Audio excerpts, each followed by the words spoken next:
Hello students, welcome to your favourite channel गणित कक्षा। Myself Mohammad Noorain Ansari. और इस वीडियो में हम लोग कंपाउंड इंटरेस्ट चैप्टर के कुछ बेसिक्स क्वेश्चन को करेंगे। और क्वेश्चंस हम यहाँ पे ऑलरेडी आप लोग के लिए ले लिए हैं, लेकिन इससे पहले हम लोग को ज़रूरत है रिवीजन ऑफ फार्मूला, यानी वो फार्मूला जो इस चैप्टर में यूज़ होते हैं उनको एक बार देख लेते हैं। तो कौन कौन से फार्मूला? सबसे पहला जो फार्मूला होता है वो होता है अमाउंट का, कि आपको अमाउंट निकालने के लिए फार्मूला पता होना चाहिए। ये हम ऑलरेडी बता चुके हैं। वो क्या होता है? P bracket 100 plus R by 100 power n। यहाँ पे P क्या है? प्रिंसिपल, R क्या है? रेट ऑफ कंपाउंड इंटरेस्ट, और n क्या है? नंबर ऑफ ईयर्स जिसके लिए हम लोग पैसा को डिपॉजिट किए या फिर किसी से लिए। तो यहाँ पे हम एक और इसी का फॉर्म था जो हम बताए थे कि amount is equals to P1 plus R by 100 power n। ये भी फॉर्मूला आप लोग को पता होना चाहिए। जो बोर्ड्स पे क्वेश्चंस आते हैं वो इस पे MCQs पूछते हैं एक मार्क्स का, लेकिन जो हम लोग सम्स में फार्मूला यूज करेंगे वो ये फार्मूला हो, क्योंकि ये हम लोग का कैलकुलेशन थोड़ा सा इजी कर देगा। तो ये अमाउंट का फार्मूला हो गया। दूसरा जो फार्मूला लगेगा वो होता है कंपाउंड इंटरेस्ट का। तो कंपाउंड इंटरेस्ट का क्या फार्मूला है? A माइनस P, यानी जो अमाउंट हम लोग को मिलेगा अगर उसमें से हम लोग प्रिंसिपल को माइनस कर दे तो जो बचा वो क्या होता है? वो होता है कंपाउंड इंटरेस्ट, ये फार्मूला। और जो तीसरा फार्मूला है या फिर चौथा फार्मूला जो स्पेशल फार्मूलास होता है वो होता है फॉर हाफ ईयरली। यानी अगर हम लोग का क्वेश्चन कुछ इस तरीके से हो कि हम पैसे को साल के एंड में नहीं, साल के बीच में निकालना शुरू कर दे, यानी हर 6 महीने के बाद पैसा निकालना या डिपॉजिट करना शुरू कर दे, तब हम लोग को हाफ ईयरली का फॉर्मूला इस्तेमाल करना है। और हाफ ईयरली का फॉर्मूला याद करने का भी हम आप लोग को ट्रिक बताए थे। ये क्या होता है? 200 plus R bye 200 power 2n। क्या चीज़ बोले थे कि जो साल का कितना हिस्सा हुआ, साल का यहाँ पे हम लोग 2 हिस्सा कर दिए थे, तो इसलिए यहाँ पे 200 इस्तेमाल करना और पावर में 2n। यहाँ पे साल के एंड में निकाल रहे ना, तो एक हिस्सा है तो इसलिए 100 एक n। अगर इसी तरीके से हम लोग बोल सकते हैं कि क्वार्टरली हो जाए। क्वार्टरली का मतलब होता है साल का 4 हिस्सा, एक क्वार्टर में डिवाइड कर देना, तो 4 हिस्सा हो गया। तो साल का 4 हिस्सा किए तब फॉर्मूला क्या हो जाएगा? फॉर क्वार्टरली तो A is equals to P bracket 4 हिस्सा हुआ है तो 400 plus R bye 400 power 4n। इसी तरीके से साल 3 हिस्से में डिवाइड हो सकता है, लेकिन ये जो फॉर्मूला है ये ज़्यादा इस्तेमाल होता है और इसी पे क्वेश्चंस भी अक्सर बोर्ड्स में पूछा जाता है। तो चलिए क्वेश्चन से स्टार्ट करते हैं। यहाँ पे जो सबसे पहला बेसिक क्वेश्चन है जिसमें बोल रहा है let us calculate amount calculate करना है ऑन ₹5000। तो गिवन में हम लोग को क्या चीज़ गिवन है? प्रिंसिपल जो कि कितना है? 5000 रुपये, और एट रेट ऑफ 8%। और रेट कितना गिवन है हम लोग को? 8% पर एनम। और टाइम गिवन है 3 years। ओके, तो P, R और T हम लोग को गिवन है और पूछा गया है अमाउंट। और अमाउंट का आपको फॉर्मूला याद है, जस्ट अमाउंट का फॉर्मूला पुट करो। A is equals to P bracket 100 plus R by 100 power n, और वैल्यूज पुट कर दो। तो P का वैल्यू है 5000, 100 प्लस 8 बाय 100 पावर 3। इसको यहाँ पे सॉल्व करते हैं। 5000 यहाँ पे कितना हो जाएगा? 100 प्लस 8। ये फॉर्मूला देखो इसीलिए यूज़ करें। अगर ये इसको इस्तेमाल करते तो अभी हम लोग को क्या करना पड़ता? एलसीएम लेना पड़ता, और उससे हम लोग बच गए। तो इसलिए इसको इस्तेमाल करो। सो 8 बाय 100 8 बाय 100। अब यहाँ पे देखो क्या कट रहा है? 3 0, 1 2 3, 1 2 और 3। और यहाँ पे देखो 5 2 तभी कट करना जब ये पूरा कंप्लीटली कट हो। अगर पूरा ना कटे तो प्लीज़ मत कट करना, क्योंकि इससे डिसिमल देने में आपको प्रॉब्लम होगा। ठीक है, देखो अभी कट कर रहे। 5 1 5, 2 2 1 2, 54 तो ये मेरा 2 कटा, इसी वजह से हम इसको कट किया। अगर नहीं कटता तो हम फालतू में 2 नहीं लाते, इस पूरे को मल्टीप्लाई करते हैं। अब जल्दी से सबको मल्टीप्लाई करो। तो 108 इंटू 108 होता कितना है? 11664 होता है। एंड 54, 4 4 16, 1 6 4 24, 25 2 27, 6 4 24, 26 6 and 4 1 4, 5 4 20, 2 5 6 30, 32 3 33, और ये तो यहाँ से आ गया 6 5 8 9 2 6। ओके, अब यहाँ पे हम लोग का देखो वैल्यूज यहाँ से क्या गिवन है। यहाँ से ये सबको मल्टीप्लाई करके कितना आया?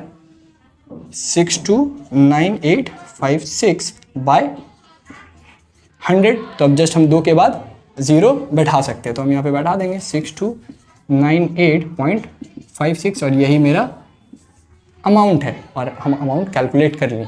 तो जस्ट इसमें फॉर्मूला था और कैलकुलेशन था। मल्टीप्लाई आपका अच्छा होना चाहिए, अगर मल्टीप्लाई गलत कर दे तो आपका कैलकुलेशन पूरा गलत हो जाएगा और लास्ट में आंसर भी गलत आएगा। चलिए तो दूसरा क्वेश्चन देखते हैं। तो दूसरा क्वेश्चन में देखो क्या बोला कि अगेन आई हैव ₹5000, मेरे पास 5000 रुपये और उसको हम डिपॉजिट कर दिए बैंक में एट कंपाउंड इंटरेस्ट के हिसाब से 8.5%। और ये क्वेश्चन सिर्फ हम इसीलिए लिए क्योंकि यहाँ पे एक डेसिमल आया। तो डेसिमल टाइप क्वेश्चन को किस तरीके से करना है वो देखो। गिवन क्या है, P = ₹5000, रेट कितना है 8.5% और टाइम यानी n वो कितना है हम लोग को 2 years गिवन है। जस्ट यहाँ पे भी हमको बताना है कि अमाउंट हमको कितना मिले, हाउ मच आई गेट, हमको क्या मिलेगा, अमाउंट मिलेगा। तो अमाउंट निकाल लेते हैं। अमाउंट का फॉर्मूला क्या है, A = P bracket 100 + R/100 values put करो। तो 5000 और 100 + 8.5/100 और देखो यहाँ पे चीज़ समझना कि अगर डेसिमल रहे तो चेक करना डेसिमल के बाद कितना नंबर है। डेसिमल के बाद कितना नंबर है यहाँ पे 5, तो जितना भी नंबर रहे बस यहाँ पे उतना 0 बढ़ा देना, यहाँ पे उतना 0 बढ़ा देना। तो डेसिमल के बाद 1 नंबर है तो हम यहाँ पे 1 0 बढ़ा देंगे, क्या हो जाएगा 100 से 1000 हो जाएगा। तो बस ये करना है, इसीलिए डेसिमल वाला क्वेश्चन बताएं ताकि आप लोग जल्दी से कैलकुलेट कर सको। तो यहाँ पे हो गया 1000 + 85/1000 अब देखो यहाँ से डेसिमल भी हट चुका है और अब हम लोग इसको कैलकुलेट कर लेंगे। डेफिनेटली जब आप खुद से ये क्वेश्चंस कर रहे होगे तो इतना आप सोचोगे नहीं, बहुत सारे स्टेप्स को जंप कर जाओगे। तो यहाँ पे कितना हो जाएगा 1085/1000 1085/1000 और यहाँ 3 0 से 3 0 कट हुआ और हम 5 से इसको कट नहीं करेंगे क्योंकि अगर हम इसको कट कर देते तो फिर वही चीज़ होगा कि हमको डेसिमल बैठाने में प्रॉब्लम होगा। तो हम ये सब को मल्टीप्लाई करना पसंद करेंगे, थोड़ा सा मल्टीप्लाई में ही ना टाइम जाएगा तो वो इजी होता है।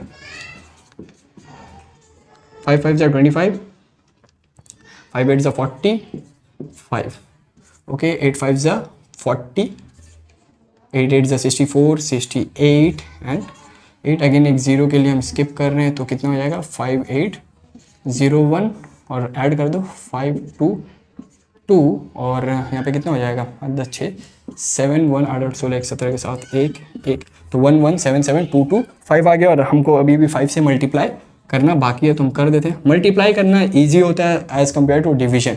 डिवीजन में क्या आ जाएगा पता नहीं, ठीक है। 5 5 = 25, 2 5 2 = 10, 12 1 5 2 = 12, 10 11 1 5 7 = 35, 36 3 5 7 = 35 अगेन 38 एंड 5 1 = 5 8 5 तो 5886 125 यहाँ से हम लिख सकते हैं कि मेरा क्या आया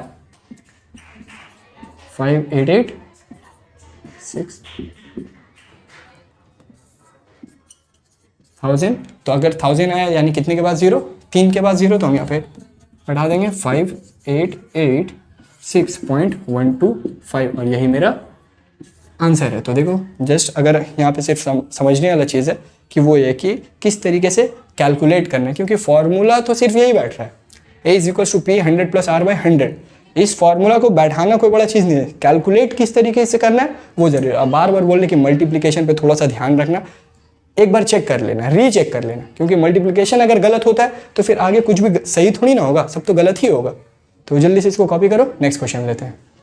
ओके तो ये हम लोग का नेक्स्ट क्वेश्चन। इस क्वेश्चन में हम लोग को ये सीखना है कि हम लोग प्रिंसिपल किस तरीके से निकालेंगे। अब तक हम लोग क्या निकाल लेते हैं अमाउंट, अब निकालेंगे प्रिंसिपल। तो पहले लेते हैं क्वेश्चन नंबर 9। देखो इसमें क्या बोला है, let us write by calculating principal at rate of 8%। हम लोग को प्रिंसिपल निकालना है और रेट क्या गिवन है हम लोग को, रेट = 8% पर एनम और टाइम कितना है 3 इयर्स, टाइम = 3 इयर्स और प्रिंसिपल बताना है विल अमाउंट टू ₹31,492.80 यानी जो प्रिंसिपल है वो इतना बन जाएगा, अमाउंट बन जाएगा इतना।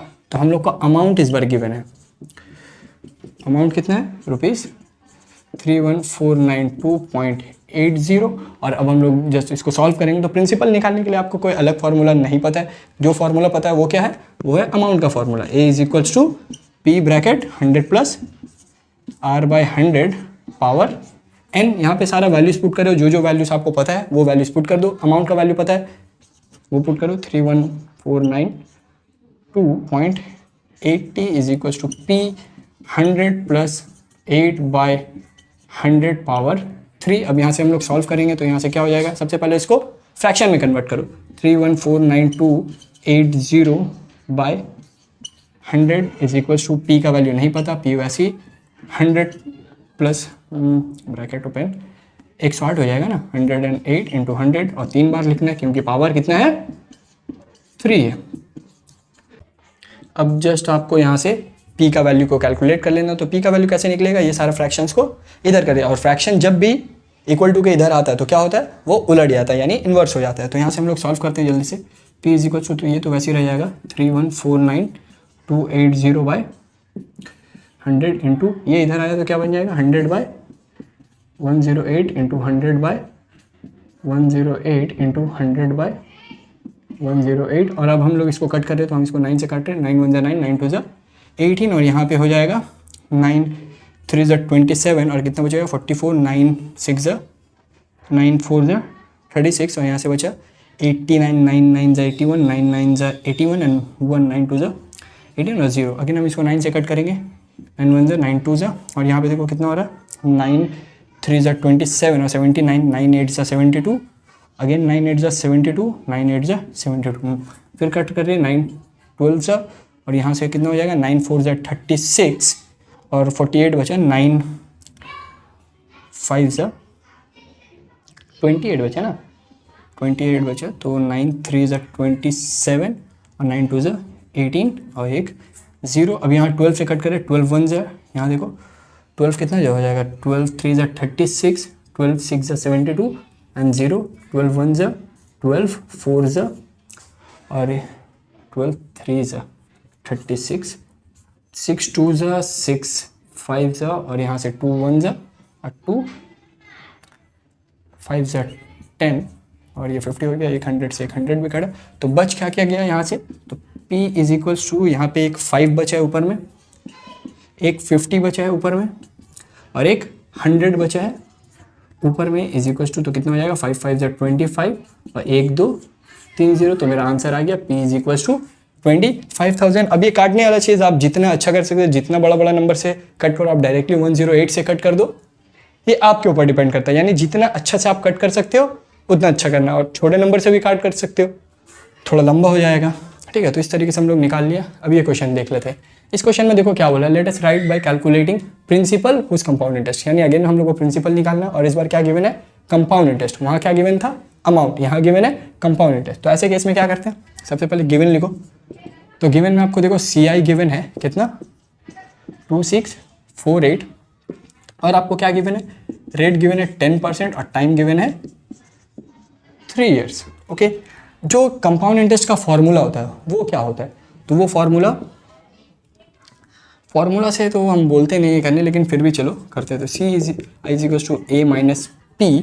अब यहाँ पे देखो A का वैल्यू आपको पता है नहीं पता, तो लेकिन A का एक फॉर्मूला होता है वो तो पता है, उसको पुट कर देते हैं। तो यहाँ से हो जाए CI is equals to P 100 plus R by 100 power N minus P। अब यहाँ से देखो P R N और CI ये 4 चीज़ है और हम लोग में से R N CI का वैल्यू पता है, तो P का वैल्यू निकल जाएगा। वैल्यूज पुट कर देते हैं, तो वैल्यूज क्या हो जाएगा इसका 2648 is equal to P 100 plus N by 100 power 3 minus P। यहाँ से P और P को क्या कर लेना है कॉमन कर लेना है, जल्दी से कॉमन निकालो। हो जाएगा 2648 is equal to P common और यहाँ से क्या बचेगा 100 प्लस 10 कितना हो जाएगा ये पूरा बचेगा ना, तो ये हो जाएगा 110 बाय 100, ठीक है। और कितना पीस है 3 पीस है, तो इसको 3 पीस लिख लेते हैं। माइनस यहाँ से P निकल जाएगा तो क्या बचेगा 1। अब इसको सॉल्व करते हैं, तो इसको सॉल्व जल्दी से करो। क्या हो जाएगा पहले मल्टीप्लाई कर दो, तो मल्टीप्लाई करो 110 इंटू 110 इंटू 110, 11 11 जा 121 एंड 121 11 जा 1331, 3 0 है तो 3 0 बाय नीचे में 6 0 6 माइनस 1। अब यहाँ पे क्या करेंगे, यहाँ पे ले लेंगे LCM, तो ले लेते हैं यहीं पे 2648 इज इक्वल टू पी, और एलसीएम ले लेंगे तो क्या आ जाएगा 1331000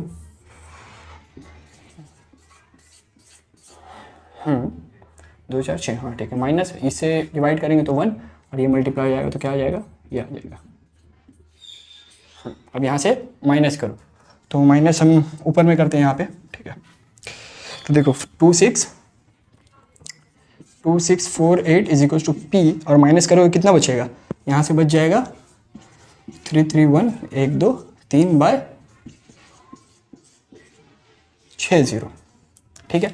30 से 30 कैंसिल, बचा क्या 2648 इज इक्वल टू पी 331/100, और इस पूरे फ्रैक्शन को जब हम लोग इक्वल टू के इधर करेंगे तो क्या हो जाएगा, इन्वर्स हो जाएगा। तो p का वैल्यू कितना आ गया 2648 इंटू 100/331, 331 ज़ा 331 8 ज़ा, ये 8 से कटा, तो यहाँ से p इज इक्वल टू कितना हो गया 8 इंटू 1000, 8000। तो ये है हम लोग का आंसर। थोड़ा सा देख रहे हो कि कितना गंदा हो गया, लेकिन यहाँ पे देखो प्रोसेस समझ लो कि प्रोसेस किस तरीके से किया। अगर अमाउंट गिवन है तो हम लोग जस्ट फार्मूला अमाउंट का यूज़ करते हैं, और वहाँ से पी निकालने के लिए ये जो पूरा वैल्यू इक्वल टू के इधर भेज के कैलकुलेट कर लेते हैं। ये होता है अमाउंट गिवन हो तब। और अगर कंपाउंड इंटरेस्ट गिवन है तब हम लोग यही formula C I is equal to A minus P में अमाउंट का फार्मूला पुट कर देते हैं, पी 100 प्लस आर बाई 100, और पी कॉमन निकाल के वैल्यूज पुट करके कैलकुलेट कर लेते हैं। तो ये था प्रोसेस, जल्दी से इसको कॉपी करो। ओके, तो ये हम लोग का नेक्स्ट क्वेश्चन नंबर 5, और ये थोड़ा सा इंपॉर्टेंट क्वेश्चन है, क्योंकि देखो ये सिंपल भी है बट थोड़ा सा इंपॉर्टेंट है। इसमें थोड़ा सा आपको कंसेप्ट भी समझना है कंपाउंड इंटरेस्ट का, और उससे ही ये सम्स सॉल्व भी होगा। तो देखो यहाँ पे बोल क्या रहा है सबसे पहले कि let us write by calculating the amount on rupees 80,000। 80,000 हम लोग को गिवन है एज अ प्रिंसिपल, तो गिवन ले लेते हैं कि कितना है, principal is equals to rupees 80,000। Okay, rate of interest कितना है, वो है 5% पर एनम, और टाइम कितना गिवन है जो कि n होता है वो है 2/2 ईयर्स। और ये क्या चीज़ आ गया 2/2, इसको आप लोग कन्वर्ट भी कर सकते हो, जैसे 5/2 भी करके सॉल्व कर सकते हैं, बट ये चीज़ सिंपल इंटरेस्ट में ठीक था। कंपाउंड इंटरेस्ट में ये चीज़ चले जाता है कहाँ, फॉर्मूला सोचो, फॉर्मूला है ये is equal to P bracket 100 plus R by 100 power n, और n के जगह में 5/2 लिखेंगे तो फिर सॉल्व किस तरीके से करेंगे, हो रहा है ना दिक्कत। अगर n के जगह में हम लोग 2 लिख देंगे तो सॉल्व किस तरीके से करेंगे, तो थोड़ा सा ये परेशानी का चीज़ है। तो इस वजह से हम लोग इसको इस तरीके से तो बिल्कुल भी नहीं करेंगे कि हम लोग यहाँ पे पावर में पुट कर दें। तो करना ये चीज़ कि जो भी ये फ्रैक्शन वाला पार्ट हो उसको अलग कर देना। तो ये इस तरीके से हो जाएगा 2 ईयर्स एंड हाफ ईयर्स, तो ये 2 साल है, और उसके बाद फिर आधा साल है। तो पहले 2 साल के लिए कैलकुलेट कर लो, फिर आधा साल का कैलकुलेट करेंगे। तो पहले करना क्या है कि जो फ्रैक्शन हो तो फ्रैक्शन वाला पार्ट अलग कर देना है, और जो भी एक न्यूमेरिकल पार्ट मिले, इंटीग्रल पार्ट मिले, उस पार्ट के लिए अमाउंट निकाल लेना। तो निकालते हैं नाउ बोल के, amount is equal to P bracket 100 plus R by 100 power n। अब तक तो आप लोग को भी फॉर्मूला याद हो गया होगा, और ये हम लोग का कितना है 80,000 रुपये। 100 प्लस आर का वैल्यू कितना है 5/100, और यहाँ पे हम लोग n के जगह में कितना पुट करेंगे 2, और इसको कैलकुलेट करो कितना आ रहा है 80,000 इंटू 105 बाय 100, 105/100। यहाँ से देखो 4 0 कैंसिल, और इसको अब हम लोग मल्टीप्लाई करेंगे। तो यहाँ पे हम इसको मल्टीप्लाई कर लेते हैं 105 इंटू 105, ये आ जाएगा आपका 25 और 110, और फिर 8 मल्टीप्लाई होगा तो 5 8 44, तो 16 28 8, तो 88200। तो यहाँ पे 2 साल के बाद हम लोग के पास अमाउंट कितना है 88200। अब एक चीज़ सोचो कि कंपाउंड इंटरेस्ट होता क्या था। कंपाउंड इंटरेस्ट ये होता था कि जो 1 साल एंड हुआ, जो हम पैसा रखे थे पहले 1 साल एंड हुआ, इंटरेस्ट मिला, उस इंटरेस्ट को हम लोग प्रिंसिपल में ऐड कर देते थे, और नेक्स्ट ईयर के लिए जो अमाउंट है वो प्रिंसिपल बन जाता था। यही ना होता था, जो अमाउंट है वो नेक्स्ट ईयर के लिए प्रिंसिपल बनता था। तो यहाँ तक 2 साल खत्म हो गया। 2 साल खत्म होने के बाद 88,200 हम लोग का अमाउंट आया। तो ये जो अगला आधा साल है, 2 साल के बाद बचा हुआ क्या हाफ ईयर्स, तो ये अगले हाफ ईयर्स के लिए क्या होगा प्रिंसिपल होगा, तो ये चीज़ मेरा प्रिंसिपल है और ये मेरा टाइम है और ये मेरा रेट है। तो हम लोग सिंपल इंटरेस्ट के हिसाब से नहीं कैलकुलेट कर सकते हैं, तो वही तरीका अपनाएंगे कि SI निकालेंगे नेक्स्ट हाफ ईयर के लिए एज 88200 टेकिंग प्रिंसिपल। इसको प्रिंसिपल ले लिए और रेट कितना है 5 और टाइम कितना है हाफ। देखो 2 0 से 2 0 कटा और इसको मल्टीप्लाई पहले कर लेते हैं काट के।